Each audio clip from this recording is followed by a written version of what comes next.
Então tá aqui, ó. O primeiro exercício era esse, né? Que tinha os dois sisteminhas aqui. Eu até...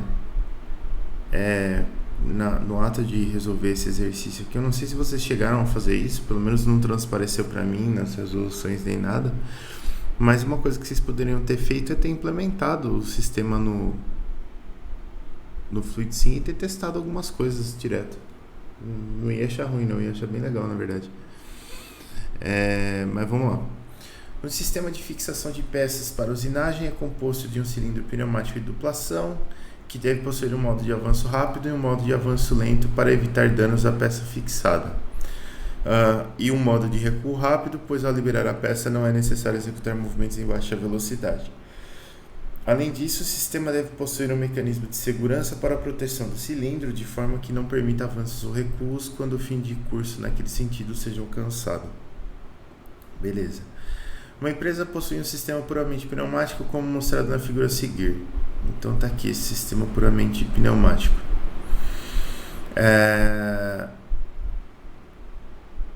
Por se tratar de um conceito antigo e de equipamentos já desgastados, a empresa resolveu contratar a empresa onde você trabalha para implementar um novo sistema eletropneumático. Você fez uma nova proposta para o sistema e apresentou conforme o diagrama a seguir. Então está aqui. Beleza. Seu sistema possui mais válvulas, mas possui algumas estratégias de segurança além do sistema anterior. Seu chefe, uma pessoa muito atarefada, que está distante da parte técnica, tenta ler o seu diagrama e escreve uma série de tópicos que tentam entender do seu diagrama para se preparar com a próxima... deveria ser para aqui, a próxima reunião com o cliente para apresentar sua proposta.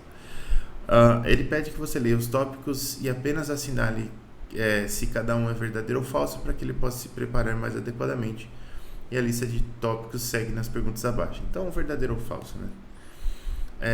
Aqui a primeira pergunta era se a válvula 5/3 presente em ambos os sistemas é um componente de memória de circuito, né? Essa válvula 5/3 aqui, ó, essa daqui é a válvula que está atuando no cilindro diretamente. E ela é uma válvula centrada por molas, né? Então, se eu aplicar pressão do lado esquerdo e soltar, ela volta para o centro. Se eu aplicar pressão do lado direito e soltar, ela volta para o centro. Então, ela não é um elemento de memória, né? Porque elementos de memória, a gente já tinha visto, são aqueles elementos que a gente atua e ela fica naquela posição que a gente atuou, mesmo que a gente tirar as pressões até uma próxima atuação. Aqui não é o caso, né? Então, ela não é um elemento de memória. Isso aqui é falso. Letra B.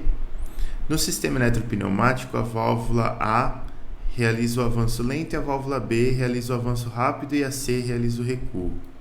O sistema eletropneumático é esse de baixo aqui, ó. E aí, como vocês pontuaram, né? A válvula A, ela tem uma válvula, uma estranguladora aqui, né? Uma restrição aqui na passagem de ar. Só que essa restrição, se você acompanhar no sistema aqui, ela chega na pilotagem da válvula 5/3. Então, acaba que isso aqui não vai dar um efeito de avanço lento, nem de avanço rápido. Vai ficar a mesma velocidade se eu avançar com a válvula A ou com a válvula B. Isso aqui conceitualmente está errado nesse exercício mesmo, tá? Você percebe o mesmo erro na válvula A no sistema eletropneumático e no sistema totalmente pneumático. Então, essa letra B aqui também era falsa por causa desse avanço lento aqui. Na pergunta, na questão 1C, no sistema pneumático, as válvulas A e B, quando pressionadas e seguradas, fazem com que o sistema avance ou recue até o final de curso e não mude a direção do movimento até um novo comando. Então, sistema pneumático. O sistema pneumático é esse. Ou a válvula A ou a válvula B, né? Qualquer uma das duas que eu atuar, vai acontecer a mesma coisa. Vamos parar de pensar na válvula A, que esse estrangulador aqui só tá aí só para atrapalhar. Então, a gente vai para a válvula B. Se eu segurar a válvula B apertada, o que vai acontecer? Ela vai alimentar aqui, ó, a válvula B. ela vai alimentar esse lado, na posição que está aqui, né? Ela vai alimentar esse lado direito. Esse lado direito aqui, ele vai provocar o recuo do meu atuador. Quando esse atuador terminar de recuar, o que vai acontecer? Vai ativar o BREC aqui. Ativando o BREC, essa válvula vai para a direita. E essa mesma válvula B aqui, ela vai começar a encher. Primeiro ela vai atuar nessa outra válvula aqui, para que essa posição da esquerda agora vire ativa. E aí eu vou começar a encher a câmara de trás. Então ele vai começar a avançar até que eu atinja B avanço. Quando eu atingir B avanço, eu vou atuar essa válvula aqui para a direita de novo.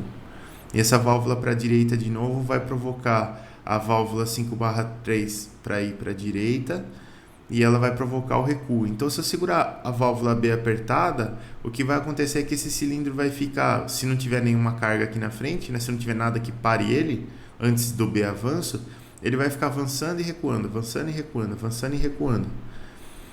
Essa C aqui dizia que quando pressionadas fazem com que o sistema avance ou recue até o final de curso e não mude a direção do movimento até um novo comando. Então isso aqui é falso também, porque ela vai e volta. Na 1D, as válvulas 3/2 com acionamento por bobina do sistema eletropneumático podem ser substituídas por uma válvula 4/2 como a do sistema puramente pneumático, porém com acionamento por bobinas, sem perda de funcionalidade do sistema. Vamos lá, válvulas 3/2 do eletropneumático. As válvulas 3/2 são essas daqui, ó. Essas e essas daqui de cima. Deixa eu ver qual que ele está falando. Com acionamento por bobina. Com acionamento por bobina são essas daqui de cima. Então ele está dizendo que eu posso trocar essas válvulas 3/2 aqui por uma válvula dessa daqui de cima sem perda de funcionalidade. Vamos dar uma olhada aqui, ó. Vamos dizer que eu estou pressionando a válvula B, igual no sistema lá de cima. Então eu vou pressionar essa válvula aqui. Quando eu mantiver B apertado, nessa posição aqui não vai acontecer nada, né? Ela só vai acontecer alguma coisa. Vamos ver. Aqui eu estou com A recuado acionado. A recuado acionado vai acionar A recuado S. Esse S é de solenoide, tá aqui. Então beleza. Nessa posição aqui, o que vai acontecer? Esse lado aqui da minha válvula 5/3 da 3/2 vai ser acionado, né? Então eu vou pilotar essa válvula aqui para que ela entre nessa posição da esquerda. Ela entrando nessa posição da esquerda, ela vai avançar, avançar, avançar e chegar no A avanço. Quando eu chegar no A avanço aqui, eu vou atuar essa A avanço S e essa válvula vai retornar para essa posição aqui. Quando ela retornar para essa posição aqui, o caminho para B está fechado. Então ela vai avançar e vai bloquear a pressão para B. A hora que ela bloquear a pressão para B, essa válvula aqui fecha. Então, esse cilindro ele vai para frente e vai parar. Ele só vai voltar se eu atuar na válvula C aqui, ó. Se eu não atuar na válvula C, ele não vai voltar.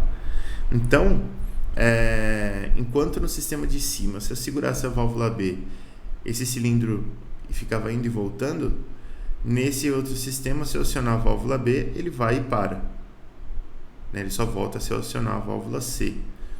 Então, eu não perco, na verdade, eu não posso fazer essa substituição, porque eu perco funcionalidade. Então isso aqui é falso também. Não E. Caso haja uma peça a ser fixada impedindo que o atuador atinja o final do curso em avanço, quando se aciona as válvulas A ou B, ambos os sistemas se comportarão da mesma forma. Aí é verdade pela própria análise que a gente já fez, né, pessoal? Quer dizer, se eu continuar pressionando B e eu tiver alguma coisa impedindo que esse cilindro chegue no fim de curso, que no fundo é a minha peça que eu estou fixando lá, se eu pressionar B, eu só vou dar uma apertadinha na peça, mas até um certo limite. E nesse outro sistema aqui, mesma coisa, porque eu não vou estar atingindo o meu fim de curso, Então, se eu tiver uma peça bloqueando aqui o cilindro para ele chegar no fim de curso, é para ele se comportar da mesma forma, né? Então, isso daqui é verdadeiro.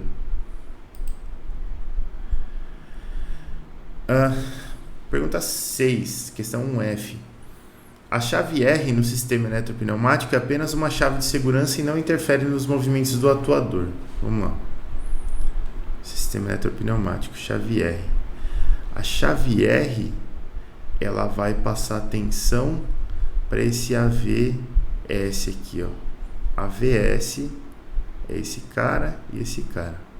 Então, a AVS fecha a pilotagem da direita, não deixa pilotar para a direita. E a AVS permite a pilotagem pela esquerda. Então, o que acontece? A pilotagem pela esquerda aqui, ó, ela vai permitir o recuo do meu atuador, certo? Quando que eu vou precisar disso? Quando, olha só, para atuar esse AVS aqui, ó, eu precisava que o meu cilindro chegasse na posição máxima de avanço lá. Se eu tiver uma peça impedindo isso, ele não vai acionar esse sensor aqui nunca. Então, eu vou chegar, vou ficar pressionando a peça e não tem como voltar com o cilindro para trás para soltar a peça, né? Só vou ter como voltar para trás se eu fizer essa atuação aqui nessa bobina A, avanço S. Aí eu permito que o sistema faça um retorno. Então, essa chave aqui, ela tem funcionalidade sim, ela permite que você inverta o sentido de acionamento do seu cilindro sem chegar no final do curso. Então, vamos ver. Chave R é apenas uma chave de segurança? Não. Falso. A G. A válvula R no sistema puramente pneumático é apenas uma redundância de projeto e não precisará ser acionada se o sensor de fim de curso BAV estiver funcionando corretamente. Válvula R. Válvula R. Aqui também é a mesma coisa, né? Eu vou atuar aqui, eu vou permitir o recuo aqui nessa válvula aqui quando BAV for acionado, ou seja, quando eu chegar no avanço máximo ou quando eu quiser soltar a peça. Então não é uma redundância. Aqui, numa condição onde eu nunca vou chegar no curso máximo, se eu não tiver essa válvula R aqui, eu não consigo soltar a peça. Então, vamos lá. Na 7 eu também tenho um falso aqui. E na H, a principal diferença do sistema eletropneumático com relação ao puramente pneumático é a de que é utilizada uma terceira válvula para o recuo do atuador, enquanto que e quando qualquer uma das válvulas A, B ou C for segurada pressionada, o mesmo atuador atingindo o fim de curso, o seu sentido de movimentação não mudará. É isso mesmo, né? A gente analisou aqui nesse sistema de cima, se ele atingir o fim de curso, ele fica indo e voltando o tempo todo. E esse daqui, ele é um pouco mais seguro, né? Se ele atingir o fim de curso, ele simplesmente para. Então, essa última é verdadeira. Tá aqui. Esse foi o exercício 1, pessoal. O 2 era aquele de calcular. Né? De calcular...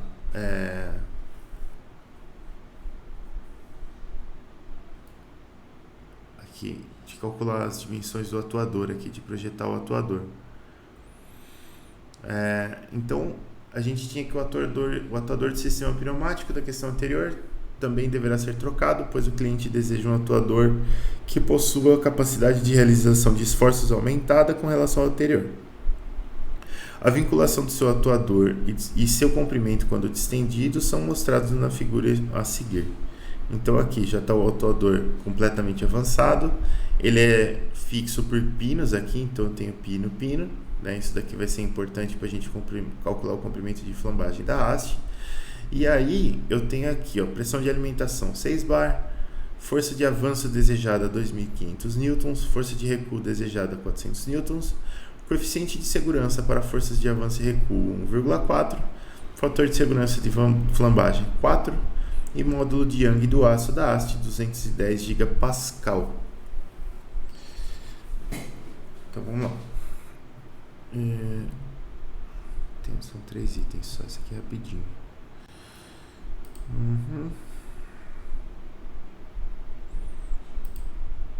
Luzinha. O que a gente vai ter que fazer primeiro, ó? Eu vou dar um print naquele negócio lá para ficar mais fácil.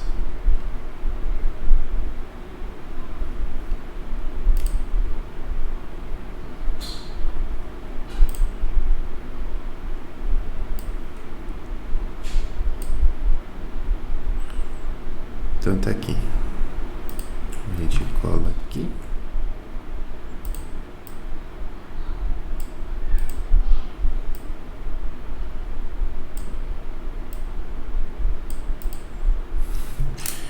E aí a gente tem uns dados aqui, né? Então o comprimento dele 600 mm está aqui. A pressão ela é 6 bar, que é 6 vezes 10 a quinta pascal, beleza? A força de avanço ela é 2.500 newtons. A força de recuo ela é 400 newtons. O coeficiente de segurança, que é o tal do φ lá, é 1,4. O fator de segurança de flambagem, que é o S, é 4. Eita, nós. 4. E o módulo de Young do aço é 210 vezes 10 a nona pascal. Beleza. Aí vamos ver o que ele pede. Voltar. Diâmetro da haste desse atuador, considerando os esforços em avanço em milímetros. Então, o diâmetro da haste. Vamos pegar nos slides lá, que vocês tinham acesso para fazer a prova. Peraí, deixa eu ver. Aqui, eletrônica, aulas. Aqui. Tchau.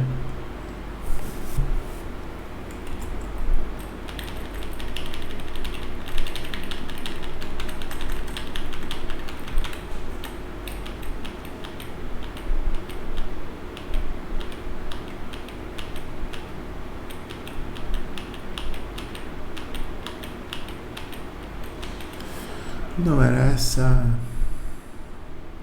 Não, era essa sim, cara. Acho que era anterior, né?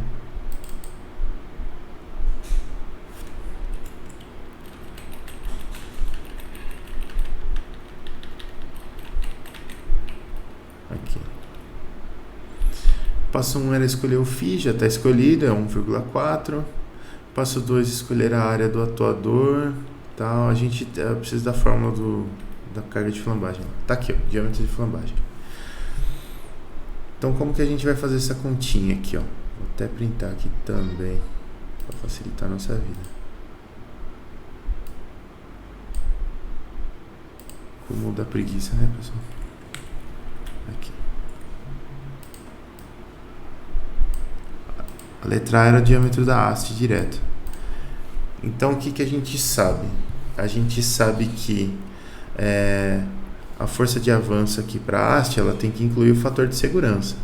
Então, a FA, ela vai ser 2.500 vezes 1,4, que é igual a... Cadê a calculadora? 3.500 newtons.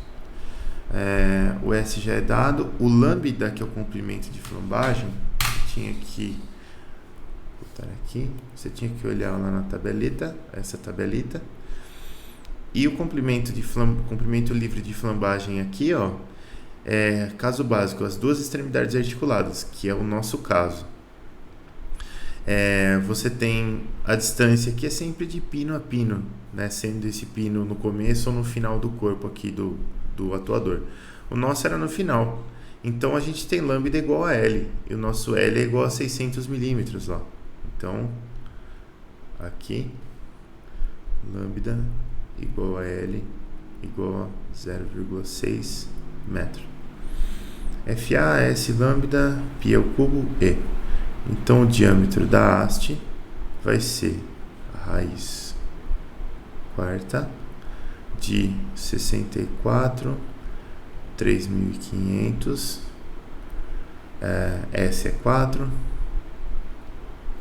lambda ao quadrado é 0,6 ao quadrado, dividido por π ao cubo, π é π mesmo, que multiplica 210 vezes 10 à nona. Vamos fazer 64, 3.500, 4,6 ao quadrado, dividido por π ao cubo vezes 210 é 9. Raiz de ânso igual. Isso aqui deu... Lembrando que essa aqui era a letra A, né?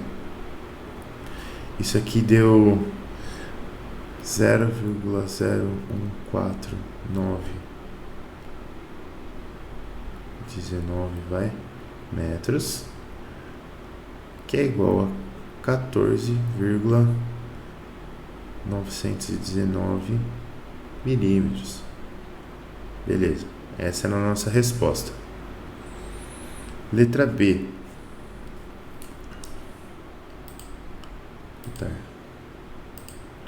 Na letra B, calcule o mínimo diâmetro interno do atuador para atender aos requisitos de força em avanço e em recuo. Certo? Então vamos lá. Para atender o requisito de força de avanço, a força de avanço ela vai ser os nossos 3.500 newtons aqui, né?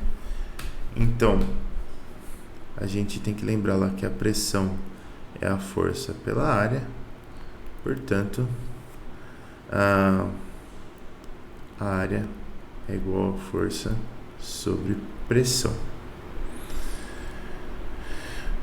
No avanço, o que a gente vai ter?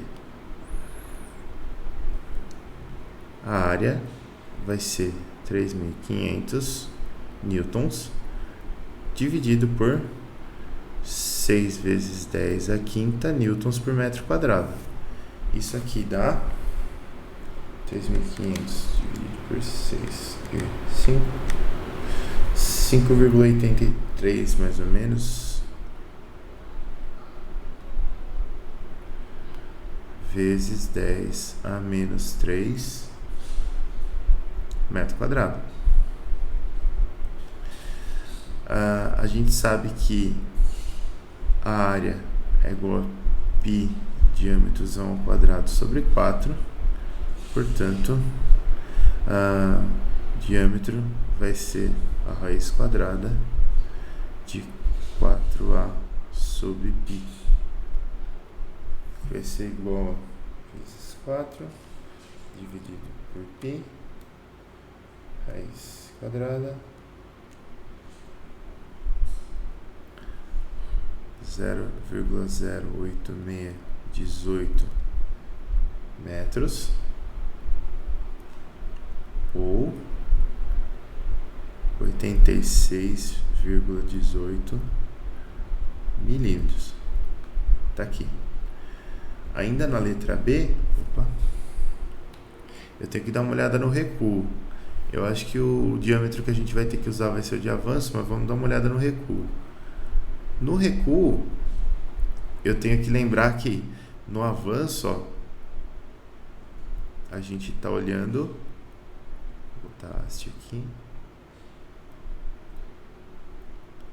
No avanço, a gente está olhando para essa câmara aqui. Então, a área que eu vou usar, a área útil para eu fazer força, é essa área aqui de trás. No recuo, eu vou ter essa área aqui da frente, que é uma coroa circular. Então, eu tenho que descontar a área da haste também, né?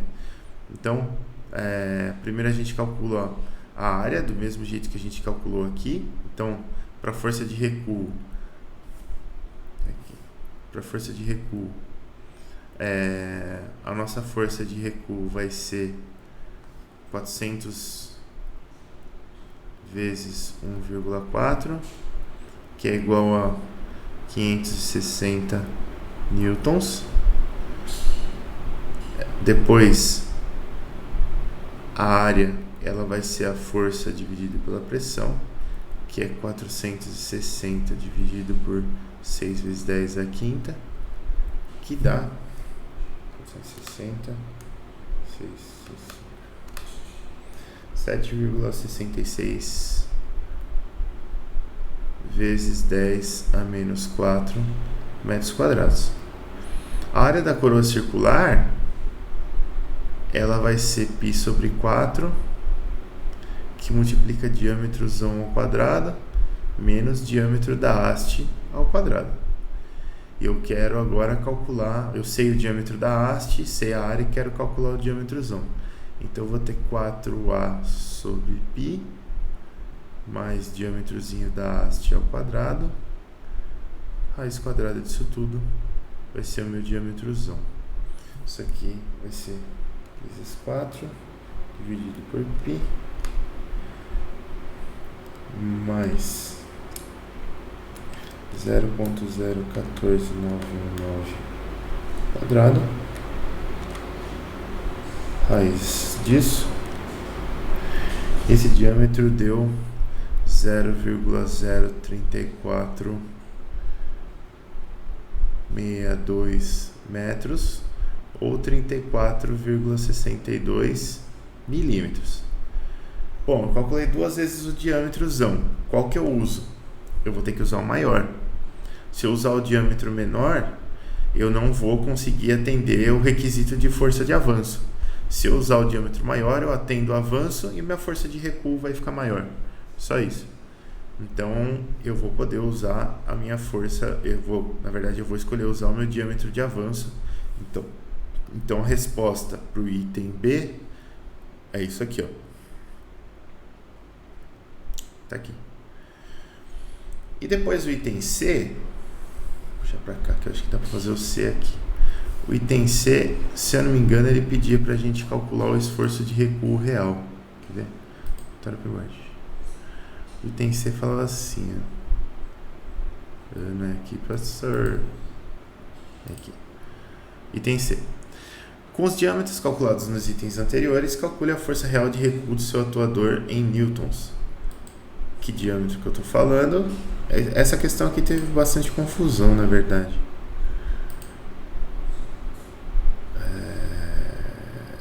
Aqui. Eu estou falando desse diâmetro aqui, ó. A gente teve que escolher esse diâmetro aqui para que tudo atendesse. E agora a gente não sabe mais quanto que vai ser a força de recuo. Então a gente precisa calcular essa força de recuo. Essa força de recuo agora, no item C, ela vai ser pressão que multiplica a área. A área é π sobre 4, diâmetrozão ao quadrado, menos diâmetro da haste ao quadrado. Isso aqui vai dar pressão 6 vezes 10 a quinta pascal, vezes π sobre 4, vezes 0,08618 ao quadrado, menos diâmetro da haste 0,014919 ao quadrado. Isso daqui deu uma força de, deu até um número bonitinho, ó, 3.395 newtons. Então a gente tinha um requisito de projeto de uma força de recuo de 400 newtons, né?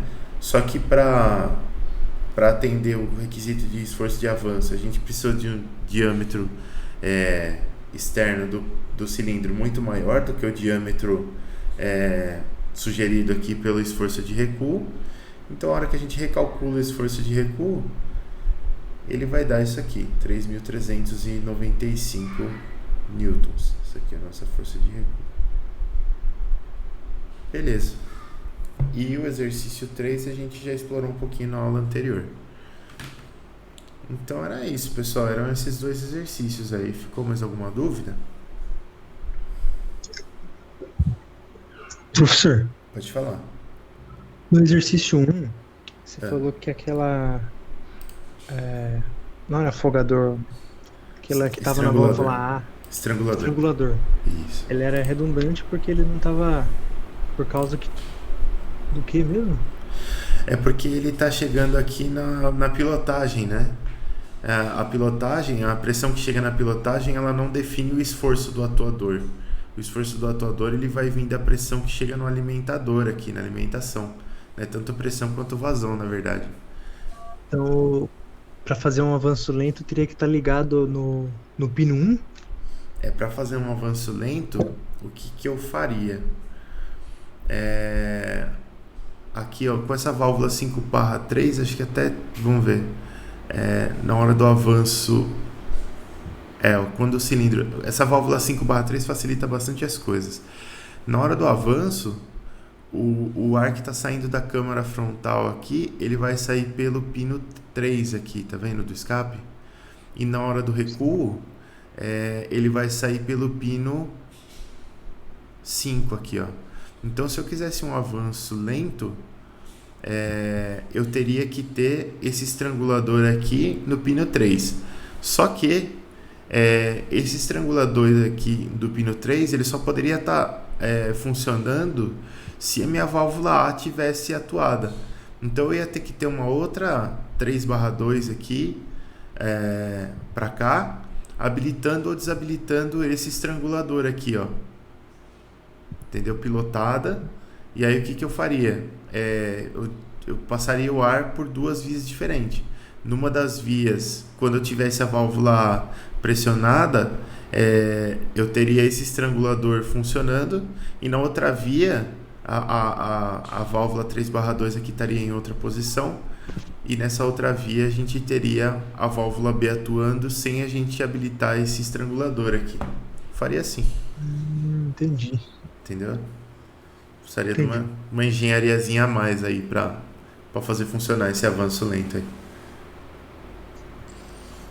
Ok.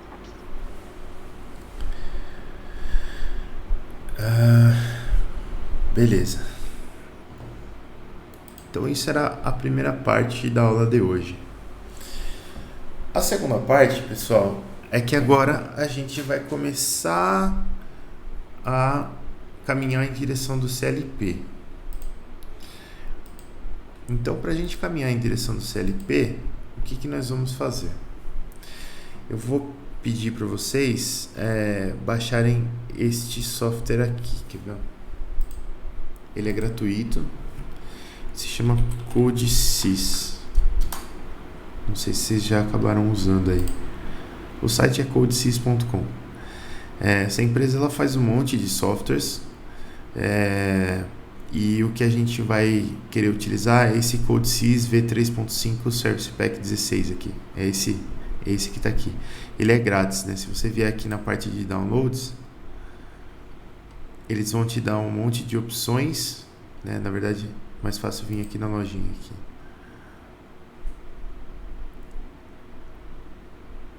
E aí sim, ó.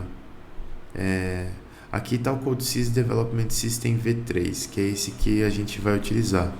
Se você for em All Products aqui, vocês vão ver que tem um monte de programas deles, inúmeros, tem 208 páginas aqui de programas, mas o que a gente vai usar é aquele lá. E aí, eu vou mexer um pouquinho nele com vocês aqui agora, para vocês irem primeiro dando uma olhada como é que funciona esse programa, e vamos ver se a gente consegue pincelar alguma coisinha de CLP hoje. Vamos lá. Eu tô com o CodeSys instalado aqui no meu computador. É esse programa aqui. Então eu vou abrir esse programa. Ele é pesado, viu, gente? O instalador dele tem 1.2 GB. Então consome uma internet aí para baixar. E às vezes ele é um pouco lento. Segundo o fabricante, ele é uma solução muito completa, por isso que ele é bastante lento. Mas ele é lento. Beleza. Abriu. Nesse CodeSys aqui, a gente consegue fazer algumas coisas, quer ver? Eu vou dar um New Project aqui, ó. A gente pode vir aqui, New Project, ou aqui em cima em File, New Project, mesma coisa. E a gente vai criar um projeto padrão aqui, um Standard Project aqui. Eu vou nesse, eu não vou no vazio, porque aqui já tem algumas coisas pré-configuradas que fica um pouco mais fácil, né? Então eu vou colocar esse aqui, sei lá como é que eu chamo esse daqui, CodeSys início, pronto. Aí tem a pastinha aqui, você pode escolher a pastinha na qual o seu projeto vai ser salvo, damos um OK. E aí ele vai perguntar algumas coisas para você. Primeiro aqui o device, né? Esse device aqui, ele é importante para que você consiga depois simular o seu, como que se diz? O seu CLP no computador, sem precisar de um CLP real. Eu instalei esse V3 64 bits aqui, então eu vou usar esse CodeSys, mas o importante é que vocês abram esse aqui, ó, CodeSys Control Win V3, aí tem que ver se vocês instalaram o 32 ou 64 bits. Eu já instalaria o 64 direto. Então tá aqui, e aqui a gente pode escolher o que a gente vai programar, tá vendo? E você pode programar nesse Continuous Function Chart aqui, que honestamente eu não sei exatamente o que é, diagrama de bloco de funções, Ladder Logic, que é o que a gente vai fazer, e aqui embaixo é o texto estruturado, que é o que a gente... É uma linguagem estruturada mesmo para você programar CLP, que eu ainda preciso aprender um pouco mais para ensinar para vocês, acho que não vai ser dessa vez, mas também não está na ementa da matéria. E esse SFC aqui é o Sequential Function Chart, a gente já viu que é o Graph7, né? Então se você quiser programar em Graph7 neste programa aqui, você também consegue. A gente vai programar em Ladder aqui nesse programa, então linguagem Ladder tá aqui. E dá um OK, ele vai criar o projeto, ele demora uns minutinhos aí para criar o projeto. Se você tiver um SSD, se você tiver um processador bom, ajuda, mas senão demora mais um pouquinho. Mas aqui está criado. Essa árvore de projeto dele, ela é um pouco, às vezes ela é um pouco confusa, mas acaba funcionando bem. O que a gente vai fazer?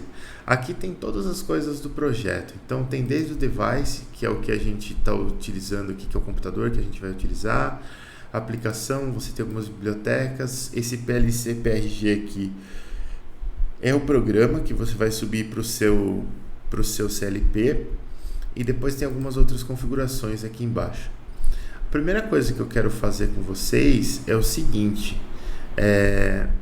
Se vocês forem aqui em Device, dois cliques aqui nesse Device aqui, ele vai mostrar um Gateway para vocês, que é o que está ligando o computador no CLP.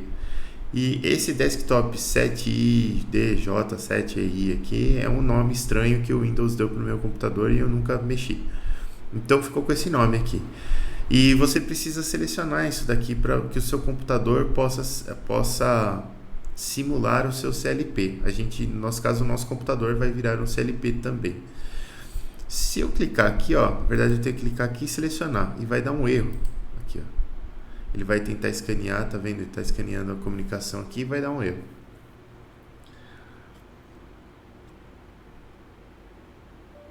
Aqui, ó, no device responding. Por que ele dá esse erro?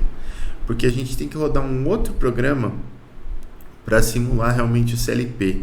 Esse outro programa, ele vem junto, ele é instalado junto com o CodeSys aqui, ó.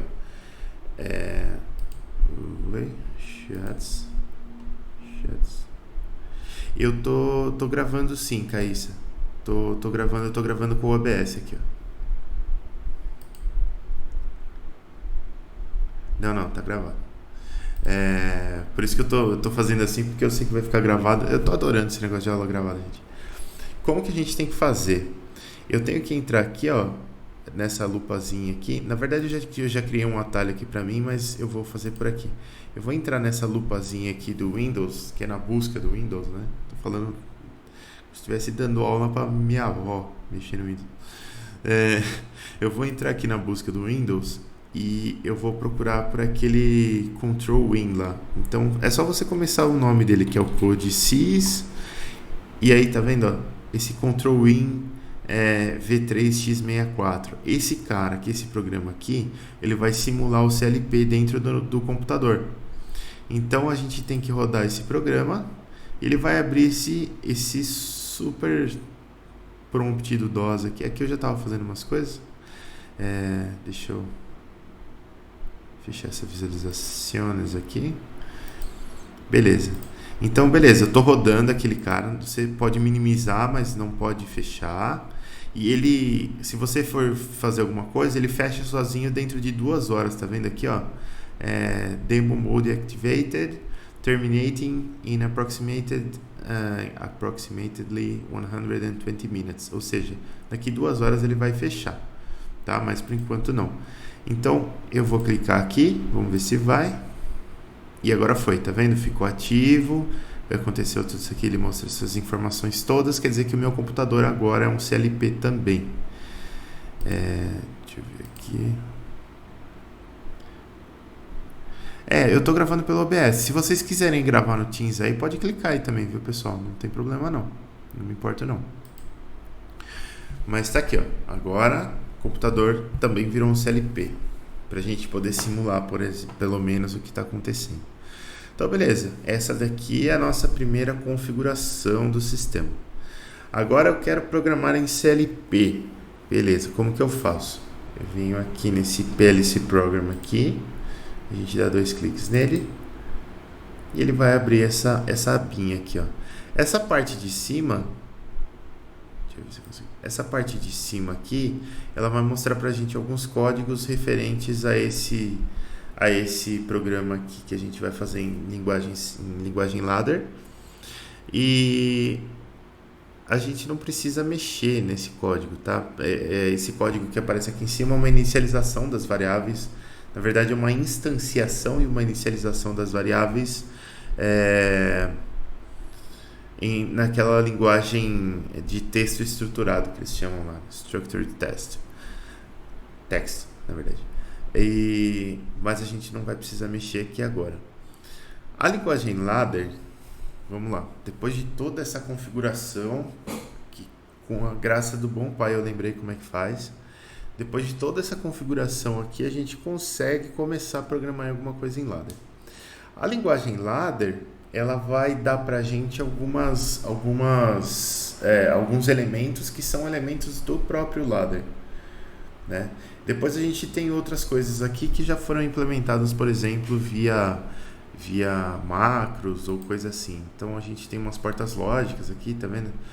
A gente tem operadores matemáticos aqui, outros operadores, vamos dizer, tem um multiplexador, tem que é seletor binário, limitador, instrução move aqui para você usar com multiplexador, conversor aqui, sei lá o que esse troço faz. Mas a gente tem vários blocos. Mas o que a gente vai focar nesse começo aqui, tem os blocos de função também, funções trigonométricas e tal. E contadores, a gente vai ver contadores, tem temporizadores aqui, mas pelo menos contadores e temporizadores a gente já tem nos elementos ladder também. Que tá aqui, ó. Aqui são os elementos ladder convencionais. Então a gente tem o network aqui. O network é uma redezinha que a gente vai colocar aqui no nosso programa ladder, né, que é como se fosse uma linha de comando. A gente tem o contato aberto, né? Peraí que eu esqueci de fazer um comentário, desculpa aí. O que acontece com o ladder? O ladder é como eu falei para vocês na aula passada. Você vai ter uma linha vertical aqui desse lado que é como se ela tivesse um VCC, né? É como se ela tivesse um sinal de tensão positivo, aqui uns 5 volts, qualquer coisa que valha. E do outro lado aqui, nesse programa ele não desenha, não sei porquê, mas você teria uma linha que seria o aterramento aqui do outro lado. Nesse programa ele simplesmente não desenha. mas você teria um aterramento aqui. E aí você tem que bolar uma lógica aqui com seus elementos aqui no meio para que você passe tensão pelos elementos que você tem que passar aqui e para o aterramento, né? Então, as entradas que você tem, normalmente eles vão ser os contatos, né? Então, você tem o contato, né? Que é o contato, esse contato aqui que a gente chama de contato normalmente aberto. Então, eu vou até arrastar aqui para vocês verem para a primeira linha aqui, ó. Eu posso colocar nesse Start Here aqui. Pau, tá aqui. Deixa eu... Ah, ele tem zoom, galera. Adiantou muito esse zoom, né? Que some com o programa. Tá aqui. Mas ele não... Não. Shit, professor. Bom, aqui. Então tá aqui. Eu criei um contato normalmente aberto aqui, ó. Beleza. A gente tem que dar um nome para esse contato aqui. É por isso que ele está com essas interrogações aqui em cima. Esse nome vai ser um nome de variável. E essa variável vai ser uma entrada para a gente. Ela pode ser um sinal que vem de um sensor. Ela pode ser um sinal que vem de uma chave. Ela vai ser um sinal elétrico, né? Como é uma chave a gente normalmente chama de switch, né? Então eu vou colocar aqui S. Pum. Beleza. Quando eu der um Enter para criar realmente essa variável, o que vai acontecer? Ele vai criar isso aqui, ó. Então, isso daqui são as informações sobre a variável que a gente criou. Então, você tem primeiro o escopo, é uma variável, ela pode ser uma variável de entrada, de saída, tal. A gente só vai deixar uma variável global, a gente só vai deixar aqui como variável mesmo. Nome S1, ela é uma variável booleana, aqui tem todos os tipos, tem string, tem tempo, tem palavra, sei lá, data e hora, booleano. Engraçado que não tem float, nem double, mas tem int aqui. Eu acho que esse troço não faz operação com ponto flutuante, mas tudo bem. Tem vários tipos aqui que a gente consegue usar. Essa variável especificamente para nós hoje vai ser booleana. Eu consigo inicializar ela aqui. Se eu quiser que no começo do programa ela tenha um valor verdadeiro ou falso, eu já consigo fazer isso.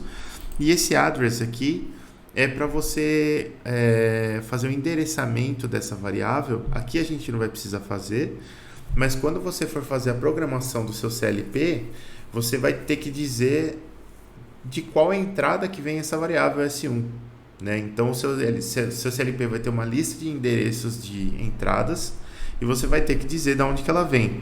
E se ela for uma saída, a mesma coisa. Ele vai ter uma lista de saídas e você vai ter que dizer para onde aquele sinal vai. Aqui no caso a gente só vai simular, então eu vou deixar esse endereço em branco. Beleza? Aqui já é uma questão de programa mesmo, né? Em que objeto que essa variável vai ficar. Eu só tenho essa opção aqui, que esse objeto aqui ele é um objeto programa. Depois a gente vai ver um pouquinho mais para frente que eu consigo chamar essa variável dentro de outros ambientes e ela vai estar lá dentro desse PLC program aqui. Posso fazer comentários, posso setar flags aqui nessa variável e beleza. Tá aqui. Essa é a nossa variável S1. Então, quando eu tiver um sinal em S1, esse contatinho vai fechar e vai passar corrente para cá. Por enquanto, essa corrente vai para lugar nenhum, né? O que eu preciso fazer? Eu posso montar uma lógica aqui com mais chaves, outras coisas, não sei o que. E uma hora eu vou ter que acionar uma saída, certo? Vamos dar uma olhada nas chaves primeiro que a gente tem. Eu tenho o contato normalmente aberto, que é esse daqui. Então, quando eu der sinal, ele fecha. Quando eu tirar sinal, ele abre. Eu tenho o contato negado, que é o normalmente fechado, né? Então, se eu não mandar sinal, ele passa a corrente. Se eu mandar sinal, ele abre, né? Depois eu tenho o contato em paralelo e o contato em paralelo negado. Em paralelo porque quando eu vier para cá, eu vou colocar ele para baixo aqui ou para cima desse contato, tá vendo? Vou fazer algo assim para poder passar corrente aqui para frente. Aqui no caso, eu não quero isso, então vamos tirar esse cara daqui. Bom, e já deu para ver, né? Contato e contato negado é instrução NOT na veia. Dois contatos em paralelo, você vai fazer um OR, né? Então, quando fechar uma chave ou a outra, vai passar corrente.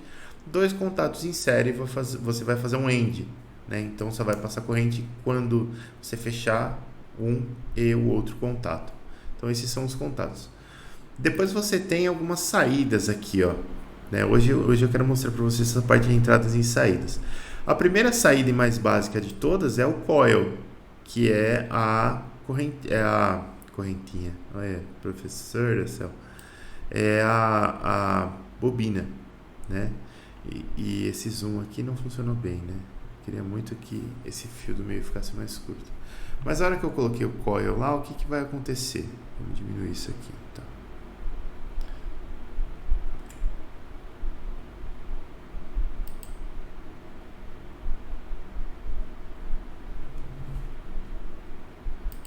Pô, eu queria tanto que isso aqui fosse mais legal, gente. Suma. Aí. Aqui. O que esse coil vai fazer? Ele vai ser uma saída para mim. O coil é simplesmente uma saída. Então, ó, eu vou ter que dar uma variável para ele também. Como o coil é uma bobina, né, que é o bobina coil, eu vou chamar de C1. Pronto. E de novo, a hora que eu der Enter, o que vai acontecer? Mesma janelinha de criação de variáveis aqui, tá vendo? Eu posso inicializar, eu posso dar endereço, eu posso dizer de que tipo que ela é, eu posso fazer um monte de coisa. Se eu der meu OK aqui, até você consegue ver aqui no código que ele instanciou duas variáveis aqui, ó. Eu tenho uma variável S1 booleana e eu tenho uma variável C1 booleana também. Beleza. Aí aqui eu tenho uma linha de código, certo? Essa linha de código aqui, ela basicamente não faz muita coisa, né? Quando eu acender, né? Quando eu fechar esse contato, ela vai passar corrente para essa bobina aqui. Eu já tenho como simular isso da maneira como tá, mas é bem doído simular isso desse jeito aqui. Depois eu vou mostrar para vocês um jeito melhorzinho de simular. Como que eu simularia isso? Primeiro, eu tenho que conectar o meu programa no meu CLP que está rodando. Lembra que eu tenho um CLP rodando aqui por trás, né? Então eu tenho que conectar no CLP. E toda vez que eu for rodar o programa, eu tenho que conectar de novo no CLP. Antes de conectar, você pode ver se o seu programa tem algum erro, né? Então você pode dar um build aqui, ó. E aí vocês vão ver. Vamos esperar ele dar o build mesmo. Deu um build ultra rápido aqui, porque esse programa zero complexidade, né? Mas aqui, ó, a gente deu o build aqui, beleza? Ele build complete, zero error, zero errors, zero warnings, ou seja, nosso programa não tem bugs, beleza? Então agora eu consigo subir isso aqui para o CLP e simular. Como fazer? Eu vou aqui em online, login, por incrível que pareça. Aí ele está falando assim, olha, a aplicação que você está rodando aqui, você está rodando no modo PLC, e não tem alguma incompatibilidade aqui. Se você dá um OK, aí ele vai dar umas mensagens aqui, mas agora ele está simulando. Tá vendo? E ele está simulando, ele está no modo stop aqui, ó. Então o nosso CLP está paradão, não está rodando. Como fazer, como simular isso daqui? Primeiro eu tenho que apertar o play aqui em cima, o start, e aí o CLP está funcionando. E para mudar o valor da variável, primeiro eu dou 2 cliques aqui na variável, dei 2 cliques, dei um true aqui, ó. Tá vendo? E aí ele colocou aqui, ó, valor preparado true. E aí ele quer saber se você realmente quer executar isso daqui, se você quer colocar um true aqui no S1 para ver o que vai acontecer. Para executar isso aqui, olha a dor. Você tem que dar um Ctrl F7. Então você dá um Ctrl F7, beleza. Ele passou o true aqui, fechou o contato, passou a corrente.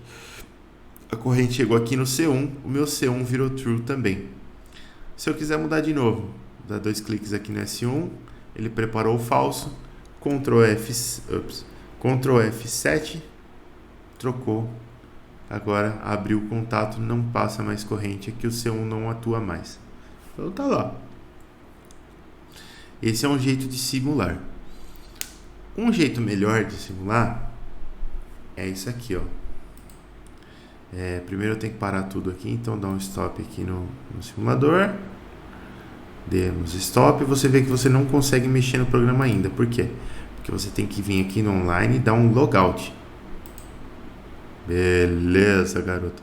Agora sim eu consigo mexer no programa. E aí o que vai acontecer? Para eu simular isso aqui de um jeito mais legal, com carinha de LabVIEW assim, por exemplo, eu venho aqui na aplicação, aqui no application, clico com o botão direito, vai aparecer um monte de coisa aqui, a gente vai dar um add object. Então eu vou adicionar um objeto e esse objeto vai ser um visualization, aqui o penúltimo item. Então cliquei aqui, eu tenho que ativar essa biblioteca aqui, esse Visual Symbols aqui, e dar um add.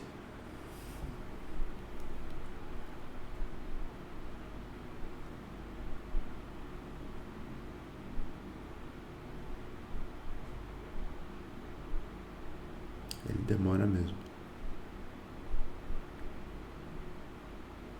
Aí ele fala assim, não está respondendo, mas na verdade ele vai. Aqui, ó.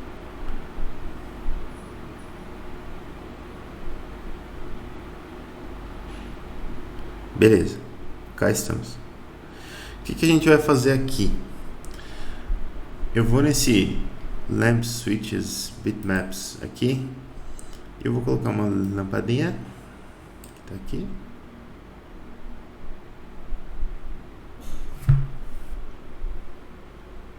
Gente. Pronto.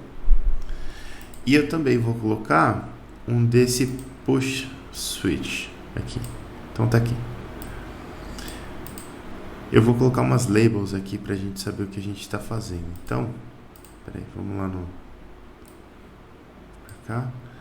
Vamos lá no Visualization Toolbox. Eu posso ir aqui no Basic. E não era aqui que eu queria. Tem um, deixa eu ver, Common é bom.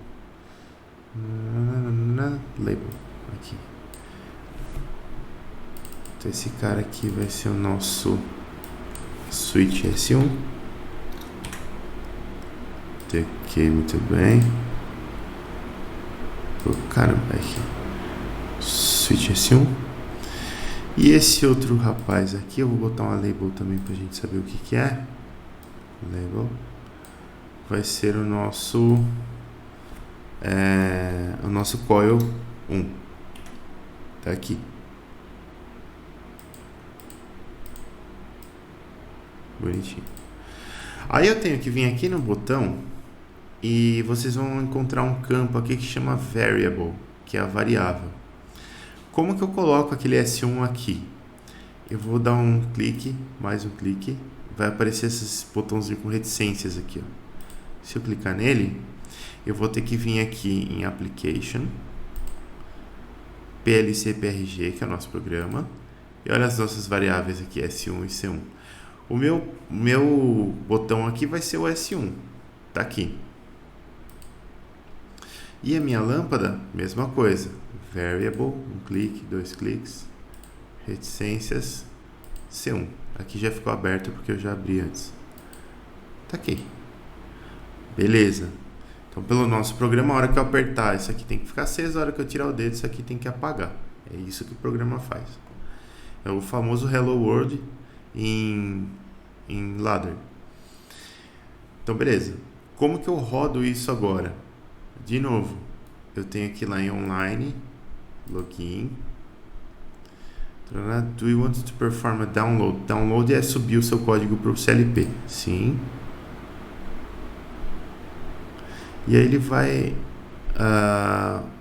vamos ver se ele vai jogar... Ele tá vendo? Ele demora, ele faz umas coisas aqui. E eu acho que ele vai jogar isso em tela cheia, talvez. Não. A visualização online está esperando por conexão. Por favor, inicie a aplicação. Então a gente tem que clicar aqui no Start. E tá aqui. Ele colocou em tela cheia porque sim. Esse botão aqui é um push button. Só que quando você clica ele fica afundado, né? Para você poder simular o botão apertado. Então se eu apertar aqui ele acende. Se eu apertar de novo, eu vou soltar o botão e ele apaga. Então a gente acabou de fazer o interruptor mais caro do universo aqui com a CLP. Mas é só para vocês verem como que funciona, tá? Vamos sair desse cara aqui, fechar, e aí eu tenho que parar aqui, beleza. Vamos voltar lá para o nosso CLP, e vamos dar um logout aqui também. A gente tem outras coisas aqui que a gente consegue fazer. Faltam 2 tipos de bobina que eu queria passar para vocês hoje. Aqui no código, aqui ó, Ladder Elements. Vocês viram que a minha luzinha ficava acesa quando eu fechava o contato aqui, então eu passava a corrente, acionava esse coil aqui. Primeiro, por que ele fala em coil? Por que ele fala em bobina? Porque ele está falando em relé, tá? O CLP, pessoal, como é que ele funciona? Deixa eu fazer meus rabiscos aqui. Ou qualquer aplicação em automação, como que essa aplicação vai funcionar? Essa aplicação vai funcionar assim, ó. A gente tem 2 camadas elétricas aqui no seu problema. Uma camada elétrica é a camada de alta potência, alta tensão, que é a camada que vai alimentar, vamos dizer, por exemplo, aqui, sei lá, vou fazer um exemplo bem besta aqui, mas só para vocês entenderem. Aqui a gente tem, por exemplo, eu vou colocar uma lâmpada aqui, ó. Então vou colocar a lâmpada assim, bonitamente, lâmpada incandescente ainda. Aqui, beleza. Cá estamos com a lâmpada. Esse aqui é o circuito de alta tensão, né? Porque eu tenho que passar 220 volts aqui pela lâmpada, tal, vai passar uma corrente alta, beleza. Então o que vai acontecer aqui? Vamos dizer que essa lâmpada aqui ela está num sistema de corrente alternada, certo? Então esse sistema de corrente alternada eu vou ter uma ligação aqui com uma fase e a outra ligação aqui da lâmpada, vamos fazer direto, vai, para não ficar, só pular aqui, com outra fase, né? Então aqui é uma fase de 120 volts AC, aqui também é 120 volts AC, e a fase entre as duas aqui é de 120 graus, beleza. Então a gente tem 2 fases aqui, vai me gerar os 220 volts lá, 127, né, volts AC aqui. Bom, beleza, vocês entenderam. Uma hora eu vou precisar de, tirando o circuito de proteção aqui, lógico, uma hora eu vou precisar de uma chave aqui para fechar aqui. Só que eu quero acender essa lâmpada com CLP, certo? Então o que eu faço? Eu vou fazer o seguinte, eu vou pegar, eu vou colocar um indutor aqui assim embaixo, e esse indutor eu vou ligar ele com uns fiozinhos vermelhos aqui do outro lado. Vou passar por aqui assim, porque aqui desse lado eu tenho a parte de baixa tensão. Então aqui desse lado eu tenho alta, professor, para que escrever, professor, pelo amor de Deus, alta, e aqui eu tenho baixa tensão, beleza. Esse indutor aqui, ele está ligado nessa chave por meio de um eletroímã aqui, e essa chave ela tem um retorninho por mola para cima. Então quando eu passar tensão aqui nesse indutor, ele vai puxar essa chave para baixo e ela vai fechar o contato e eu vou conseguir acender a lâmpada. E quando eu tirar a tensão aqui desse indutor, essa mola vai puxar essa chavezinha para cima e vai abrir o contato. Isso aqui, pessoal, é um relé. Tem gente que fala relé, tem gente que fala relé, tem gente que fala nossa senhora, relay. É a mesma coisa, tá? Relé, mesma coisa. E o que está acontecendo lá no CLP? Aquele coil que o CLP tá dizendo é justamente esse coil aqui, ó. Então o seu CLP ele entende que ele vai atuar um relé. E o relé, mecanicamente, ele faz uma interface entre a parte de baixa tensão. Então essa parte aqui vai ser 5 volts ou vai ser 12 volts e corrente contínua. E aqui na alta eu posso ter o que eu quiser. Eu posso ter 110, 220, 380, corrente alternada. Eu posso ter o que eu quiser aqui, que eu consigo controlar esse circuito da alta com baixa tensão, né? Consigo fazer lógica. Aqui nessa parte de eletrônica a gente consegue fazer lógica, consegue fazer um monte de coisa, é bem legal.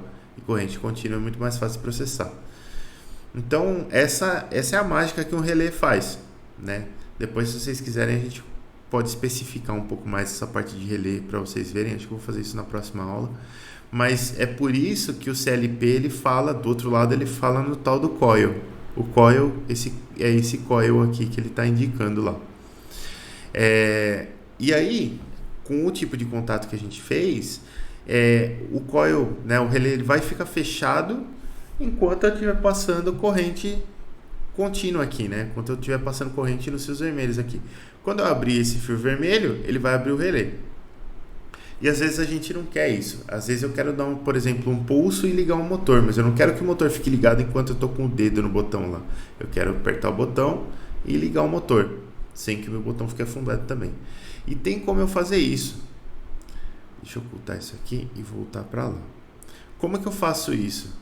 Eu tenho esse set coil e reset coil aqui, ó. O que são esses set coil e reset coil? Deixa eu colocar uma rede a mais aqui, ó. Eu vou criar uma chave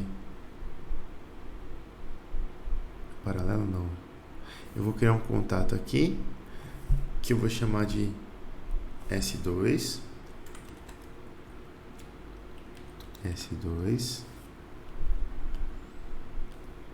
Ok. E eu vou colocar uma set coil aqui, ó. Aqui.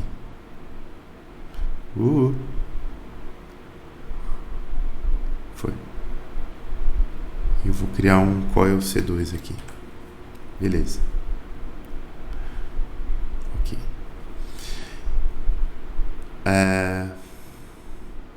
E eu vou até fazer o seguinte.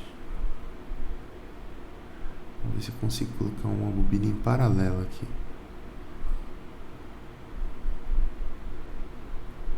Aqui. Eu vou colocar essa bobina C1 em paralelo aqui, ó, para vocês verem uma coisa.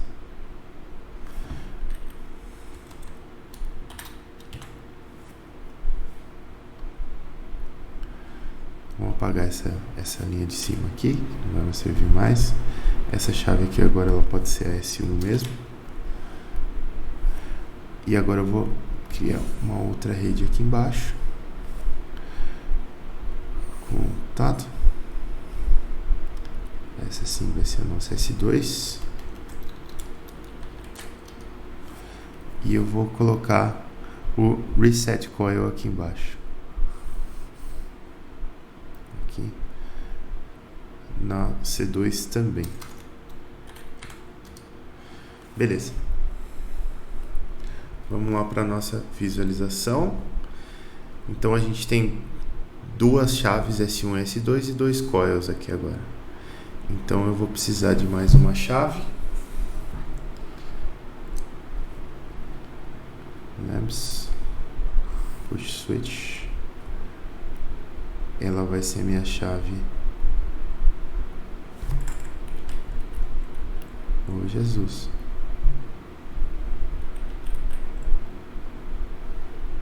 Vamos pra lá.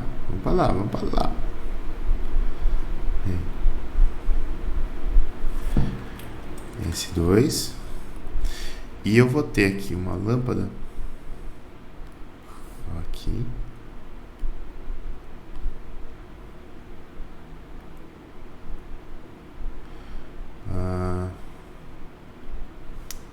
copiar daqui mesmo. Label, mais fácil. Esse vai ser o nosso C2. Então, esse aqui tá ligado na variável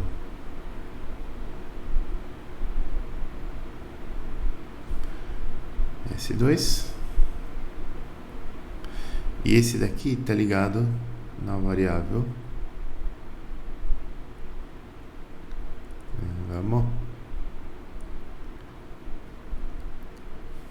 C2. Beleza. Pelo nosso programa lá, ó, o que está acontecendo? Sempre que eu tiver sinal em S1, C1 vai estar aceso. E aqui, quando eu der sinal em S1, eu vou dar o set no coil C2. Ou seja, eu vou ligar o coil C2. Mesmo que eu parar de dar sinal em S1, C2 vai permanecer aceso. C2 só vai apagar quando eu der o reset no coil C2, que é o que eu vou fazer com a chave S2. Então, olha só. Vamos... Primeiro a gente dá um build, para ver se não deu nada errado.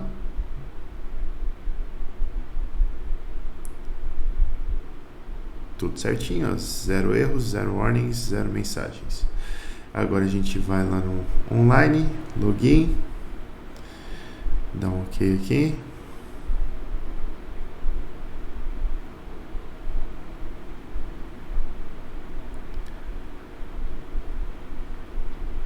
É legal, ele dá 0 erros, 0 warnings e 70 mensagens. Eu não estou interessado nessas mensagens. A gente dá um start aqui e beleza. Então tá aqui, ó. Lembra, sempre que eu passar a corrente por S1, C1 tem que acender, certo? Então, passei aqui por S1, C1 está aceso, indicando que S1 tem corrente. E C2, no C2 eu dei o set. Se eu tirar o sinal de S1, ó, o C1 apaga, mas o C2 não apaga. Porque eu dei o set, eu dei um pulso para dar o set na bobina C2. Então eu dei set e ela ficou lá. Eu posso mexer no meu S1 quanto que eu quiser aqui, não vai mudar nada. Eu só vou apagar o C2 quando eu der um reset no C2, que é o que eu faço com a chave S2. Olha só, reset, tirei aqui a energia, beleza. Se eu apertar de novo aqui, não vai acontecer nada. Se eu apertar S1, liga os dois, solta S1, vai apagar só o C1. Aperto S2, apago o C2. Então são basicamente esses os elementos básicos de uma programação em ladder. Tá, pessoal? Tem bastante coisa que dá para fazer, tem temporizador, tem contador, que a gente vai ver nas próximas aulas. Mas por hoje era mais ou menos isso que eu queria mostrar para vocês. Logo a gente vai começar a programar nesses ladders da vida. E aí, para fechar esse programa, ele também tem uma rotinazinha. Esse simulador que a gente fez aqui de CLP, ele fica aberto aqui na bandeja do sistema, ou pelo menos ele ficava, agora não fica mais. Olha que interessante. Agora ele está aberto aqui, ó. Então, se eu clico com o botão direito, nada acontece. Nada acontece. Então vamos fechar a janela. Simplesmente fechar ele aqui. Vamos ver se ele foi para cá agora. Não. Eles não se comportam muito bem. E aí, só vou salvar aqui e fechar.